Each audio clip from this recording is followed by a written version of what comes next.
সামান্য বৃষ্টিতে আবারও ডুবল চট্টগ্রাম। বিকেলে মাত্র ঘণ্টাখানেকের বৃষ্টিতে হাঁটু থেকে কোমর পানিতে তলিয়ে যায় নগরীর প্রবর্তকের মোড়, মুরাদপুর সহ বেশিরভাগ নিচু এলাকা।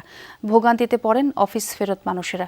পানি মারিয়েই গন্তব্যে যেতে হয় ভুক্তভোগীদের। সড়কে সৃষ্ট জলাবদ্ধতায় বিকল হয়ে পড়ে ছোট বড় যানবাহন। বৃষ্টি থেমে গেলে ঘণ্টাখানেক পর নেমে যায় পানি। জলাবদ্ধতা নিরসন প্রকল্পে দীর্ঘ সময় ধরে নগরীর বেশিরভাগ খাল খননের পাশাপাশি চলছে নালা নর্দমার সংস্কার কাজও। বর্ষা মৌসুমের আগে কাজ শেষ না হওয়ায় দুর্ভোগ বেড়েছে দাবি ভুক্তভোগীদের। খাল খনন কর্মসূচি ও নর্দমা পরিষ্কারের ফলে এবার জলাবদ্ধতা 70% কমবে দাবি সংশ্লিষ্টদের। সেটা প্রতি বছরই হচ্ছে।